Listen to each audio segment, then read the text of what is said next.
தமிழகத்தில் நடந்து முடிந்த நீட் தேர்வு. வெளிநாட்டுக்கு எஸ்கேப் ஆகிட்டாரா உதய்?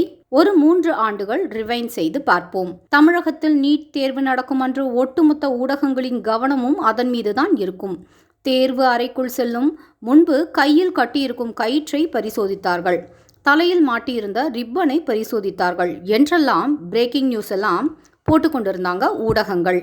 எப்படியெல்லாம் ஒரு நெகட்டிவ் விஷயத்தை மக்கள் மனதில் விதைக்கலாம் என்று கண்கொத்தி பாம்பாக காத்து கொண்டிருந்தன. என்றுதான் முடியுமோ இந்த நீட் தேர்வு என்று திமுகவினர் தங்கள் பங்கிற்கு ஒரு ரைட்டப்பை வேற தூக்கிட்டு வந்துருவாங்க.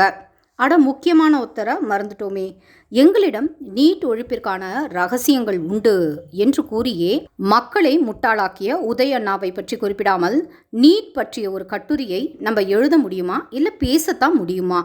திமுக ஆட்சியும் வந்தது. அதைவிட முக்கியமாக உதயநிதிக்கு அமைச்சர் பதவியும் கூடவே வந்துவிட்டது. வருடா வருடம் நீட் தேர்வும் வந்து கொண்டிருக்கு. மற்ற ஆண்டுகளிலாவது நீட் தேர்வு நடக்கிறது என்பது பெயரளவிற்காவது சொல்லி கொண்டிருந்தாங்க. ஆனால் இந்த வருடம் நிறைய பேருக்கு நீட் தேர்வு நடந்தது தெரியாத அளவுக்கு கமுக்கமாக இருக்குது ஊடகங்கள். உதய் அண்ணாவோ ஒரு படி மேலே போய் கோடையை சமாளிக்க லண்டன் போயிட்டாரு. ஒரு அமைச்சர் தன்னுடைய பொறுப்பில் இருந்து ஒரு பிரேக் எடுத்துக்கொண்டு தனிப்பட்ட பயணம் செல்வது எல்லாம் தவறே கிடையாது. ஆனால் கொடுத்த வாக்கை காப்பாற்ற முடியாமல் மக்களை ஏமாற்றுகிறோமே என்ற ஒரு சின்ன குற்ற உணர்ச்சியாவது இருக்கிறதா என்பதுதான் நாம கேட்க விரும்புகிற கேள்வி. 2019ஆம் ஆண்டில் தமிழகமும் புதுச்சேரியும் சேர்த்து உங்கள் கூட்டணிக்கு மொத்தம் 39 எம்பிக்களை வாரி வழங்கினாங்க. 2021ஆம் ஆண்டு தமிழகத்தில் மாநிலத்தில் ஆட்சியையும் உங்களுக்கு வழங்கிட்டாங்க. ஆனாலும் நீங்க இன்னமும் நீட் தேர்வை ஒழித்த பாடு கிடையாது. மக்கள் மாறிட்டாங்க.